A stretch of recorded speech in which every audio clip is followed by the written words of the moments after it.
Okay, fourth update on coronavirus, Ethiopia, what we're doing here. Yes, we're still cooped up in the apartment. If we go anywhere, it's just inside my Jeep, inside the protection of the Jeep. To get like some cases of water, the boys deliver the water directly to my Jeep, something like this. Yeah, we aren't really going much anywhere at this time, practicing social distancing. Sometimes I'll go maybe to a friend's house, but again, social distancing, washing hands, all the normal precautions. I have now determined that I will stay here and I will ride out the entire coronavirus here in Ethiopia. I feel safe here. I've got a ton of resources. Things are looking good. I've got some water, a lot of water, and I've got, just a lot of food, a lot of resources. So I feel good about being here. And then there's my father. We have been on these crossroads on many occasions. What's been happening lately? Should I go or should I stay? Should I go or should I stay? We've decided to, after making several phone calls and trying to get a flight home, decided to stay until my original departure takes place, which is Tuesday evening? Yeah. Yeah, Tuesday evening. So hopefully nothing will mess up with those plans and there won't be any cancellations or there's going to be a slight problem with testing in DC. Yeah, when you land on American soil, you're going to be tested and screened. So maybe laid over longer than expected there, but other than that, Josh and I have just spending a lot of time in here and making contact with Diane and Andrew and back home, my wife and my youngest son, and everything seems to be going well there. So that relieves me a lot, and just pressing on. I can't believe that they're still working in Boeing. That's the thing that blows my mind. Why aren't the Boeing employees in the union pushing back and saying this is unethical, immoral, this is disgusting? Because you have like a lot of cases at Boeing, right? One of your coworkers on the phone said something like up to 20 or close to 20? I'm not sure, yeah. Yeah. Mostly in the Snohomish County area, but I don't know if that's enough to cause a shutdown or, causing a shutdown would cause craziness in the Snohomish County area because a lot of people depend on Boeing, a lot of offloaders, a lot of machinists that work outside of Boeing, and so it would have a trickle-down effect, and it would be really, really bad for the economy. So I hope it doesn't come to that, and I hope they keep things ventilated properly and keep it as safe as possible. That's just my look at it. I'm not real anxious to see them shut down, but I know that's going against the tide now that is happening, but hopefully they'll work it out and be over soon. Yep, a lot of people facing difficult financial situations. I have a tree house in Costa Rica, and while that is an amazing privilege and opportunity, it's also very expensive to maintain.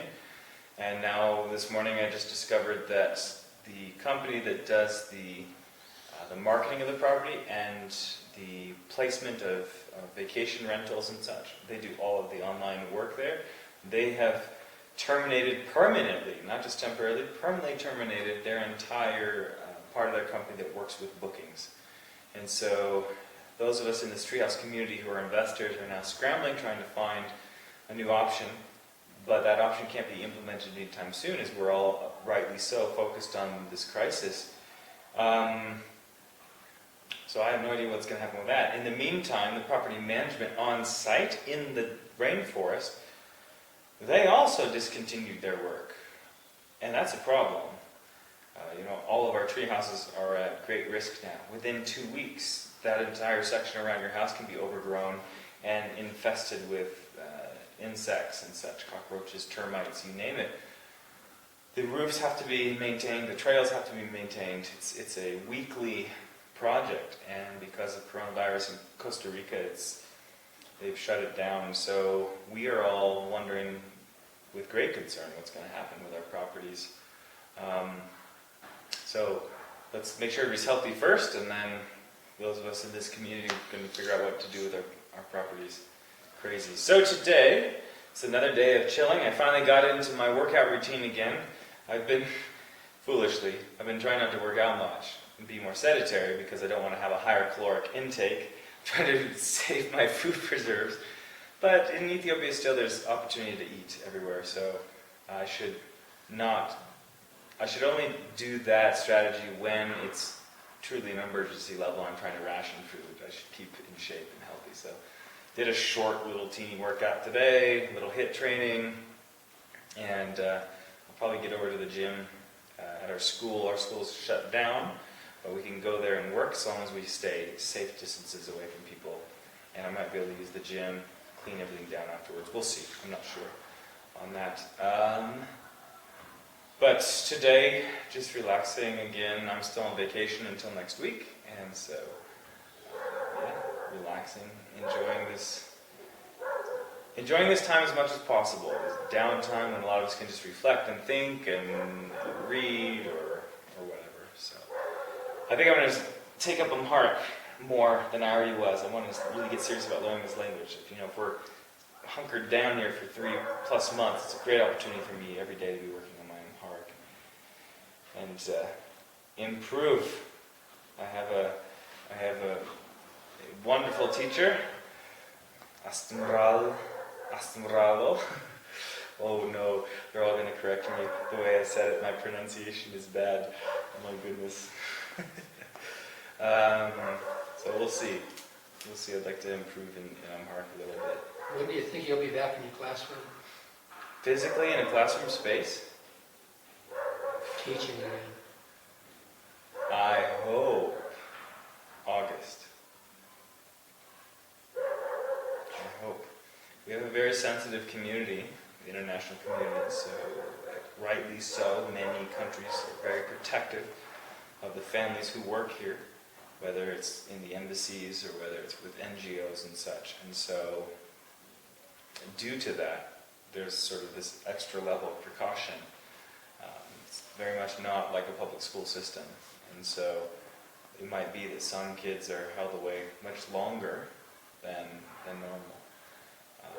Whatever normal is, but longer than we might expect, let's say. Right. So, yeah, I'm hoping to be back by next school year. So we'll see.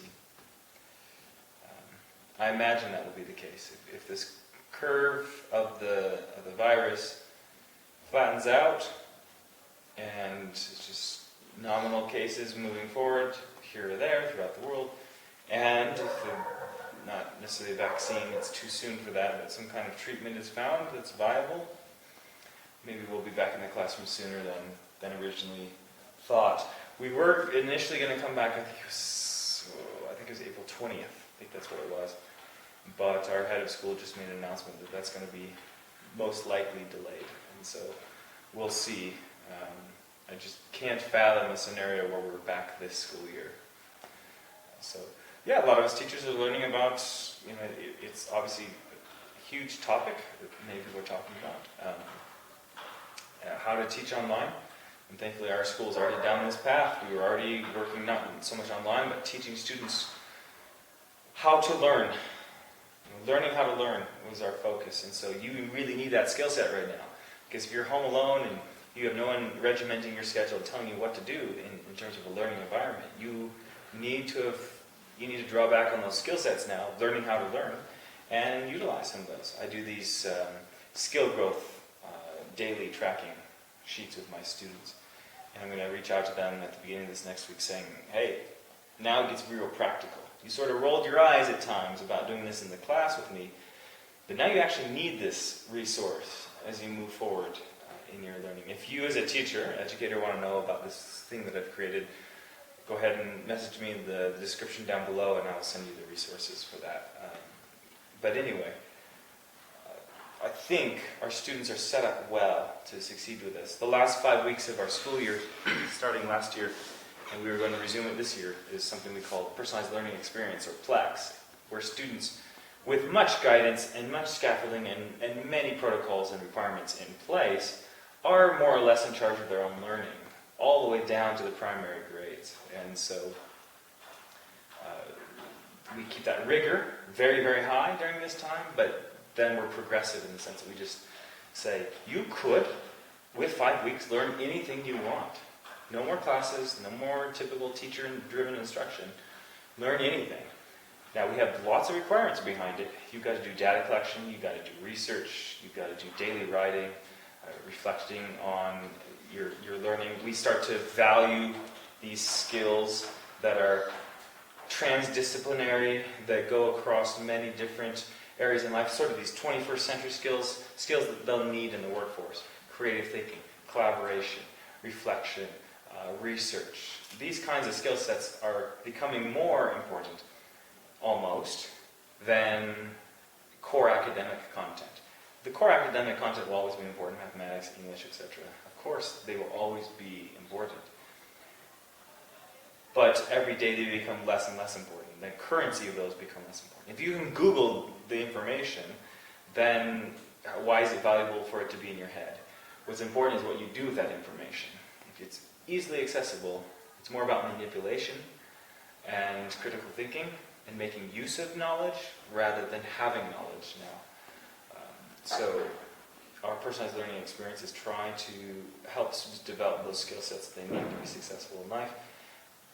The jobs we have now in 5-10 years are going to be very, very different. And a coronavirus situation like this, a global pandemic, only exacerbates that reality. We're all realizing how different the world is becoming more and more. Brick and mortar places are going away. Amazon says this is how it's going to be. We deliver things now from a warehouse. There's no, you don't go to the mom and pop store anymore. Right. We got a hamburger delivered last night. Exactly, right? So things are changing rapidly. Even we can't fathom what it's going to be like for them when they're in their third or fourth career.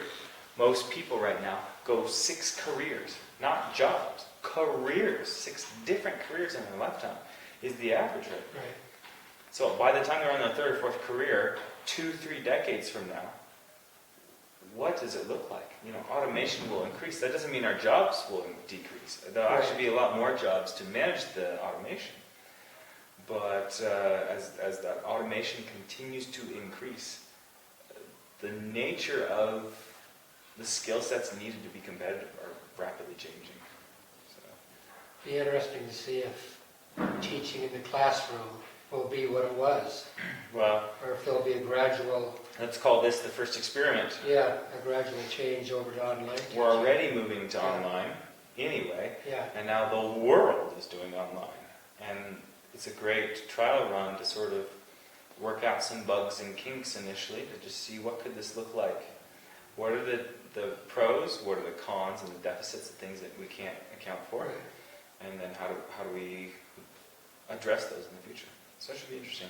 Anyway, so that's the update for us. We are here, locked down here in Ethiopia, and safe. There are 9 cases total currently, and they're doing a ton of work here in the country to keep things protected and keep things safe. Thankfully, Dr. Abbey also made a public guideline or announcement about keeping the foreigners, the fringy, safe, and that's well received. Thank you so much, Dr. Abbey, for helping us as those who are here in the country, servicing the country, providing for different needs that we are now also protected and valued in the country. So we really appreciate that. All right. We'll have maybe some more updates coming soon if there's new news. Good.